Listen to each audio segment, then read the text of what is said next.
बच्चों एक्चुअली में कुछ गड़बड़ी हो गया था, टेक्निकल गड़बड़ी था।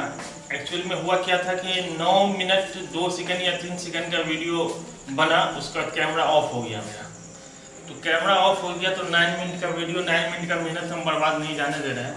ये 8वां वीडियो है ना, 7 वीडियो अब तक sexual reproduction in flowering plant पे हम दे चुके हैं।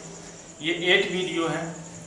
इसमें जो 9 मिनट का जो वीडियो बना है उसको 8A कर देंगे, और अभी जो कंटिन्यू चलेगा इसको 8B कर देंगे। यानी कि एक बार और ऐसा हुआ है 5A 5B करके या 4A 4B करके आया है। उसी तरह से 8 वाला जो 8 क्लास का जो वीडियो है ये 2 पार्ट्स में हम अपलोड करेंगे, 8A और 8B। 8A 9 मिनट कुछ सेकंड का है और अब 8B कंटिन्यू कर रहे हैं, ठीक है। तो हम लोग पढ़ रहे थे एडवांटेज ऑफ सेल्फ पॉलिनेशन। तो एक एडवांटेज देखें कि लेस वेस्ट होता है पॉलिन ग्रेन का। दूसरा देखें कि ये इकोनॉमिक मेथड होता है। तीसरा सेल्फ पॉलिनेशन जो होता है उसमें कम से कम पॉल्यूशन होता है, पॉल्यूशन उतना नहीं होता है। और चौथा होगा pure line selection. Pure line selection ये इसका एक एडवांटेज है कि इसमें प्योर लाइन सिलेक्शन होगा। डेट मीन्स कहने का मतलब कि जो भी लिया जाएगा इसमें प्योर लिया जाएगा, प्योर लाइन सिलेक्शन, ठीक है ना। उसका 5वां होगा कि सियोरिटी ऑफ जेनेटिक स्टेबिलिटी, इसमें जेनेटिक स्टेबिलिटी कायम रहेगा। 5वां होगा surety of genetic stability. Surety of genetic stability ये 1 2 3 4 5 हो गया। और छठा और आखिरी होगा कि ये मेथड जो होता है सेल्फ पॉलिनेशन ये श्योर मेथड होता है, यानी कि होना ही होना है पॉलिनेशन, ठीक है ना। इसमें लिखना है छठा श्योर मेथड। ये 6 का 6 मेरा एडवांटेज हो गया सेल्फ पॉलिनेशन का। और ऑटोमेटिक जो सेल्फ पॉलिनेशन का एडवांटेज होगा वो उसमें नोट कर देंगे तो वो हो जाएगा डिसएडवांटेज ऑफ क्रॉस पॉलिनेशन। यानी कि सेल्फ पॉलिनेशन से जो फायदा हो रहा है वो क्रॉस पॉलिनेशन से नहीं हो रहा है। तो फिलहाल हम लोग एडवांटेज ऑफ सेल्फ पॉलिनेशन में 6 पॉइंट लेते हैं। Less wastage of pollen grain, economic method, no pollution, pure line selection, surety of genetic stability और श्योर मेथड। उसके बाद हम लोग अगला हेडिंग देंगे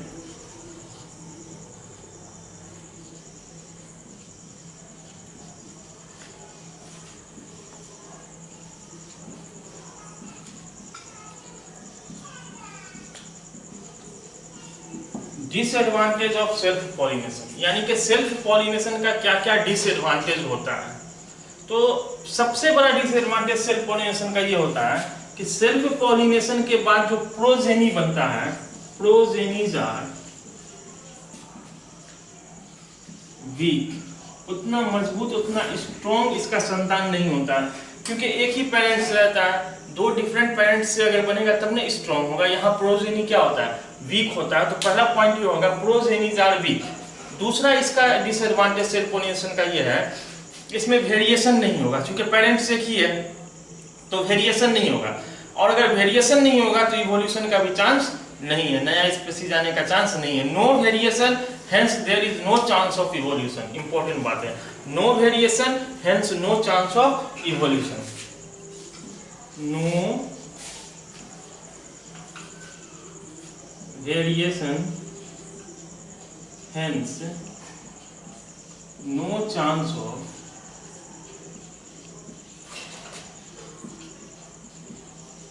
इवोल्यूशन। वेरिएशन नहीं है इसलिए इवोल्यूशन का चांस नहीं है। और तीसरा इसका एक और बहुत बड़ा ये है कि इसमें इंप्रूवमेंट का चांस नहीं है, यानी कि no chance of improvement, no chance of improvement. Improved quality इसमें नहीं आएगा, नो चांस ऑफ इंप्रूवमेंट।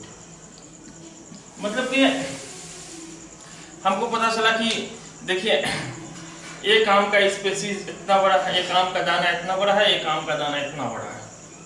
और अगर इतना बड़ा दाना वाला है और उसमें सेल्फ पॉलिनेशन हो रहा है तो अगला जो बनेगा वो भी इतना ही बड़ा आम वाला बनेगा, बड़ा होने का चांस नहीं है। लेकिन अगर क्रॉस पॉलिनेशन हो रहा है बड़ा वाला और छोटा वाला, और क्रॉस हो रहा है तो एक छोटा वाला एक बड़ा वाला मिलकर हो सकता है और बड़ा हो जाए। छोटा वाले से तो कुछ बड़ा ही होगा, तो वहाँ चांस रहता है इंप्रूवमेंट का। इसका डिसएडवांटेज ये है कि नो चांस ऑफ इंप्रूवमेंट। और एक और डिसएडवांटेज है कि इससे जो फ्रूट बनता है उसके पास कम सीड होता है, यानी कि fruits has less seed. 4 disadvantage है सेल्फ पॉलिनेशन का, ये 6 एडवांटेज है सेल्फ पॉलिनेशन का। देखिए एडवांटेज क्या है, less wastage of pollen grain, सही बात है। दूसरा इकोनॉमिक मेथड होता है, आसानी से होने वाला मेथड। तीसरा पॉल्यूशन नहीं होता है। चौथा प्योर लाइन सिलेक्शन इसमें होता है। पांचवा सियोरिटी ऑफ जेनेटिक स्टेबिलिटी कायम रहता है। और छठा श्योर मेथड। ये 6 का 6 एडवांटेज है सेल्फ पॉलिनेशन का। तो सेल्फ पॉलिनेशन में कुछ कमी भी है, ये चारों कमी है कि प्रोजेनी इसका क्या होता है, कमजोर होता है, वेरिएशन नहीं होता है, इसलिए इवोल्यूशन का चांस नहीं है, इंप्रूवमेंट क्वालिटी का चांस नहीं है, और फ्रूट के पास कम सीड होता है। अब देखिए इस चीज को पलट देना है, जो एडवांटेज ऑफ सेल्फ पॉलिनेशन है वो डिसएडवांटेज ऑफ क्रॉस पॉलिनेशन हो जाएगा। जो एडवांटेज है सेल्फ पॉलिनेशन से, जो फायदा हो रहा है वो क्या हो जाएगा, क्रॉस पॉलिनेशन के लिए तो डिसएडवांटेज हो जाएगा। तो एक हेडिंग यहां दे देंगे, पहले इतना नोट कर लीजिए सब लोग। उसके बाद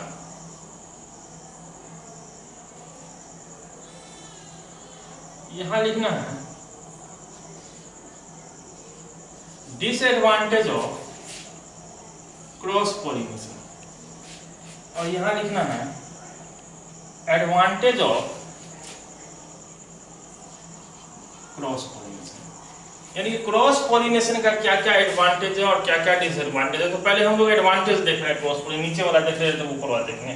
प्रोजेनी यहाँ कमजोर था, सेल्फ पॉलिनेशन में प्रोजेनी कमजोर था, क्रॉस पॉलिनेशन में एडवांटेज में क्या हो जाएगा, प्रोजेनीज आर स्ट्रॉन्ग, प्रोजेनी यहाँ स्ट्रॉन्ग होगा। क्रॉस पॉलिनेशन में जो प्रोजेनी होगा वो स्ट्रॉन्ग होगा। उसके बाद no variation hence no chance of evolution. Cross pollination में क्या होगा, variation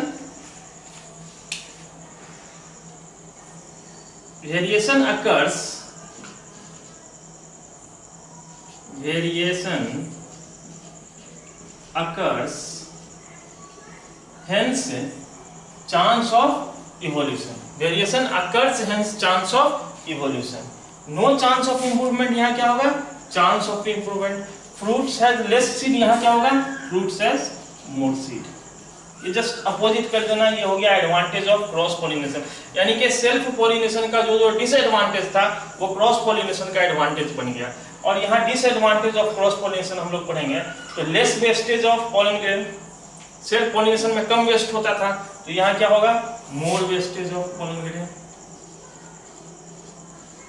more wastage of pollen grain, सबसे पहला बात। दूसरा ये इकोनॉमिक मेथड था, तो यहाँ क्या हो जाएगा, नो इकोनॉमिक मेथड। तीसरा सेल्फ पॉलिनेशन जो है वो पॉल्यूशन कॉज नहीं करता था, यहाँ क्या हो जाएगा, cause pollution. Pure line selection, no pure line selection. Surety of genetic stability, no surety of genetic stability. Sure method, no sure method. बस ये कंप्लीट हो गया।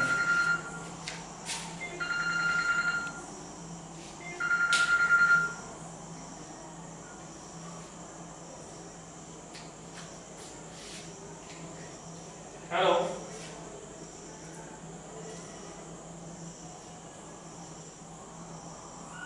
Hello,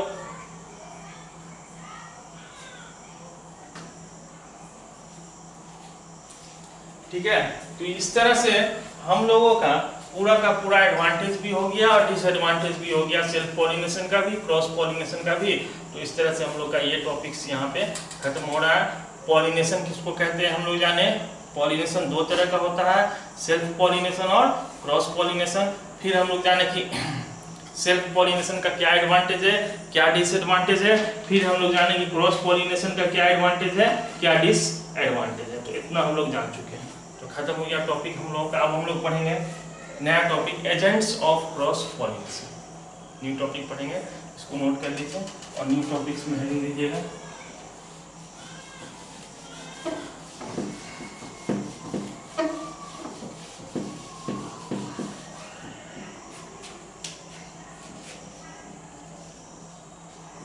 agents of cross pollination. Agents of cross pollination कहने का मतलब यह है cross pollination जो हो रहा है वो अपने से तो होगा नहीं। एक प्लांट यहाँ है, दूसरा प्लांट वहाँ है, और इस दोनों के बीच में क्रॉस पॉलिनेशन हो रहा है, तभी हम क्रॉस पॉलिनेशन कहेंगे।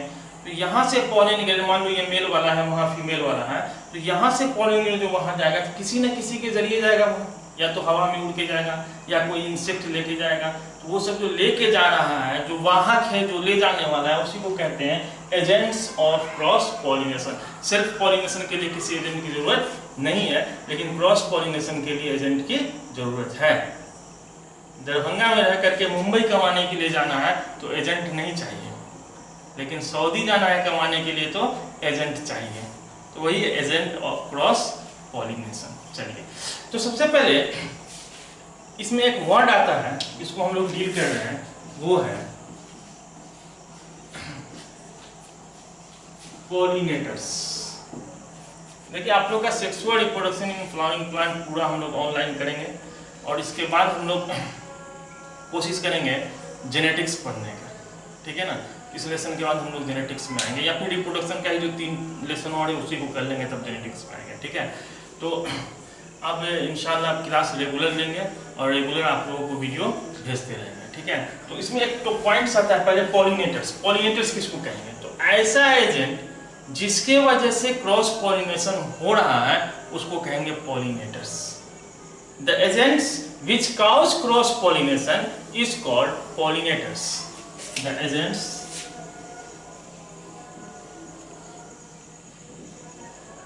which cause cross pollination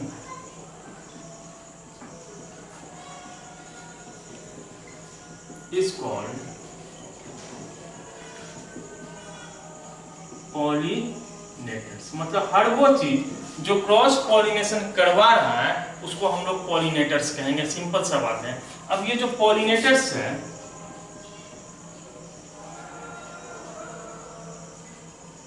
ये 2 तरह का है। मतलब वो जो एजेंट है वो 2 तरह का एजेंट होगा। एक होगा जिसमें जान नहीं है, जो नॉन लिविंग है, उसको कहेंगे एबायोटिक पॉलिनेटर, और दूसरा जो लिविंग है उसको कहेंगे बायोटिक पॉलिनेटर। मतलब कि एबायोटिक पॉलिनेटर जो है वो क्या है? नॉन लिविंग, और बायोटिक पॉलिनेटर क्या है? लिविंग। सिंपल सा बात है, एक नॉन लिविंग, दूसरा लिविंग। अच्छा, एग्जांपल में कौन कौन पॉलिनेशन करा रहा है जो नॉन लिविंग है, तो इसमें लिख देंगे विंड। अजान हो रही है, थोड़ा हम लोग रुक जाए।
ठीक है, तो पॉलिनेटर्स के बारे में हम लोग कह रहे हैं कि ऐसा एजेंट जो कि पॉलिनेशन कॉज करता है, क्रॉस पॉलिनेशन, उसको हम लोग कहते हैं पॉलिनेटर। अब पॉलिनेटर दो तरह का होगा, कुछ एजेंट ऐसा होगा जिसमें जान नहीं है, नॉन लिविंग है, तो उसको कहेंगे एबायोटिक, जैसे कि हवा और पानी। हवा और पानी से जो पॉलिनेशन हो रहा है वो सब एबायोटिक पॉलिनेशन हो रहा है। और जो लिविंग चीज है, जैसे कोई बर्ड्स कर रहा है, कोई इंसेक्ट कर रहा है, मान लो कोई इंसेक्ट मेल पर आकर के बैठा, वही उसमें पॉलिनेटर उसके पाँव वगैरह में लग गया, वही जाकर के फीमेल वाले पार्ट्स में बैठा, तब तो पॉलिनेशन हो गया। लेकिन वो किया कौन? इंसेक्ट किया, तो वो सब किस में आएगा? बायोटिक पॉलिनेटर्स में। तो अब हम लोग एक काम करेंगे, टाइप्स ऑफ, पहले एबायोटिक पॉलिनेटर पढ़ेंगे, ये इंपॉर्टेंट क्वेश्चन बनता है एजेंट ऑफ क्रॉस पॉलिनेशन। तो हेडिंग देंगे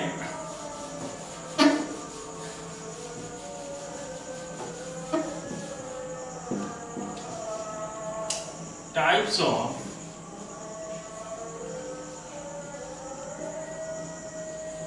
एबायोटिक पॉलिनेटर, जिसमें सबसे पहला हम लोग पढ़ेंगे एबायोटिक पॉलिनेटर। मतलब सिंपल समझ गए कि जो कि नॉन लिविंग है। तो नॉन लिविंग में हम देखें हवा और पानी, मेनली यही होता है, हवा और पानी से जो होता है पॉलिनेशन, वो आ जाता है एबायोटिक पॉलिनेटर में। तो सबसे पहला ऐसा देखेंगे जो हवा से हो रहा है, जिसको हम लोग कहेंगे एनीमोफिली। पहला वाला कहलाएगा एनीमोफिली,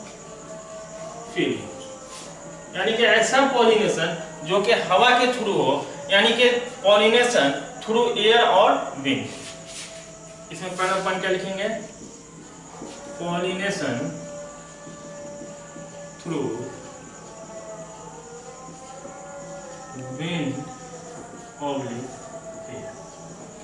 विंड एयर का कॉन्सेप्ट सबको पता है, जो तेज चल रहा है तो विंड है, और धीरे धीरे चल रहा है तो एयर है। ठीक है, तो एनिमोफिली में सबसे पहला पॉइंट ये होगा कि पॉलिनेशन थ्रू विंड या एयर, विंड से या हवा से अगर पॉलिनेशन हो रहा है तो उसको हम एनिमोफिली कहेंगे। और चीज कि जितना भी पॉलिनेशन होगा, आगे हम लोग एजेंट से पढ़ेंगे, उस समय सबसे कॉमन, सबसे ज्यादा यही होता है, यानी कि it is most common abiotic pollinator.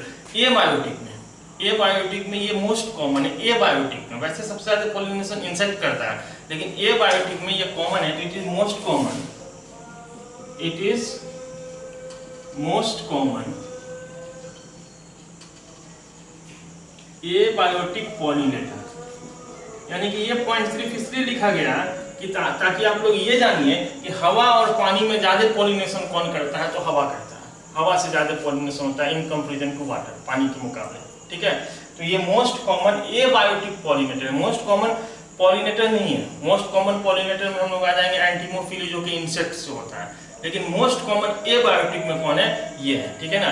उसका एक और पॉइंट है इसमें कि ऑल जिम्नोस्पर्म्स आर एनिमोफिली, सभी जिम्नोस्पर्म एनिमोफिली है। All gymnosperms are anemophily, hence it is primitive type of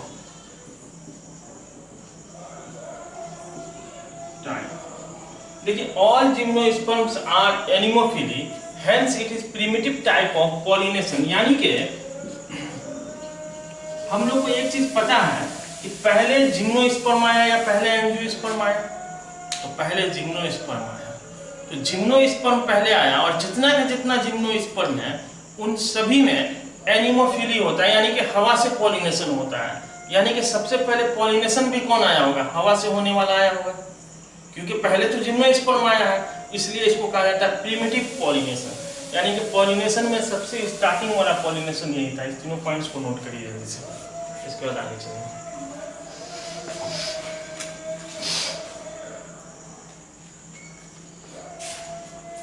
अभी एनिमोफिली ही हम लोग कंटिन्यू करेंगे। ठीक है ना। 3 पॉइंट्स एनिमोफिली में हो गया कि इसमें पॉलिनेशन हवा के थ्रू होता है, ये मोस्ट कॉमन एबायोटिक पॉलिनेटर है, सभी जिम्नोस्पर्म में ऐसा पॉलिनेशन होता है, इसलिए इस पॉलिनेशन को हम लोग कहते हैं प्रिमिटिव पॉलिनेशन, यानी कि पहले आया हुआ पॉलिनेशन। ठीक है। इसके बाद इसमें जो फ्लावर्स होते हैं उसका कुछ अपना एडेप्टेशन होता है। जो हवा से पॉलिनेशन करते हैं उन फ्लावर के पास कुछ क्वालिटी होती है, खुद की क्वालिटी होती है उस फ्लावर्स के पास, जिसके वजह से वो आसानी से हवा से पॉलिनेशन करते हैं। जैसे मेल फ्लावर इसमें ज्यादा होगा, क्योंकि मेल को जाना है फीमेल तक, तो मेल फ्लावर ज्यादा होगा, छोटा होगा। छोटा होगा और उसमें नेक्टर नहीं होगा और कलर भी नहीं होगा। कलर रहता तो फिर इंसेक्ट आ जाता ना। तो 4 बातें मेल फ्लावर में, छोटा, रस नहीं रहता है, कलरलेस रहता है, जावे रहता है। मेल फ्लावर का ये 4 बात है। इसमें मेल फ्लावर्स आर मोर मतलब ज्यादा, नेक्टरलेस, स्मॉल एंड कलरलेस। ये मेल फ्लावर का ये सब कैरेक्टर है कि मेल फ्लावर में ये होगा। एक और चीज का जो स्टेमेन होगा वो लॉन्ग होगा और शाहरुख खान की तरह वर्सेटाइल होगा। शाहरुख खान की तरह वर्सेटाइल मतलब कहने का कि बाजीगर भी बना लेगा और कुछ कुछ होता है ये बना लेगा, DDLJ भी बना लेगा और स्वदेश भी बना लेगा। हर मूवी अलग अलग तरह का, तो वर्सेटाइल होता है, ठीक है ना। तो इसका जो स्टेमेन होता है वो लॉन्ग होता है और वर्सेटाइल होता है। स्टेमेन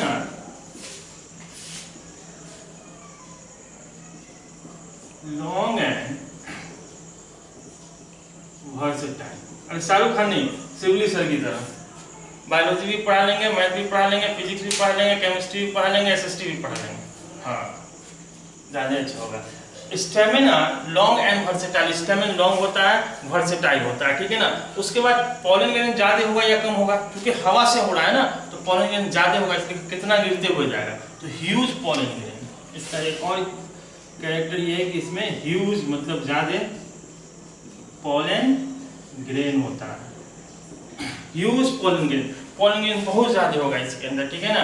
पॉलन ग्रेन इसका नॉन स्टिकी होगा, स्मूथ होगा और लाइट होगा। मतलब पॉलन ग्रेन हल्का होगा, नॉन स्टिकी मतलब इधर उधर चिपकेगा नहीं, सीधे वहीं जाएगा जहां जाना है।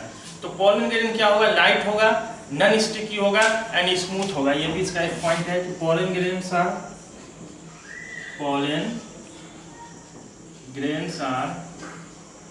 Smooth, light and non sticky. Pollen grains smooth होगा, लाइट होगा और नॉन स्टिकी होगा। इसका जो स्टाइल होगा, यानी कि फीमेल में अब आ रहे हैं, इसका स्टाइल जो होगा वो लॉन्ग होगा और स्टिग्मा फीदर लाइक होगा। एक ही साथ लिख रहे हैं, style long, style and feather like stigma. ये सब हवा से पॉलिनेशन जो होता है एनिमोफिली, उसका ये सब कैरेक्टर्स हो गया। इसमें एग्जाम्पल में मक्का लिख सकते हैं, शुगर केन लिख सकते हैं, गन्ना लिख सकते हैं, ज्वार लिख सकते हैं और ग्रास लिख सकते हैं। एग्जाम्पल में ग्रास, ज्वार, मेज, शुगर केन।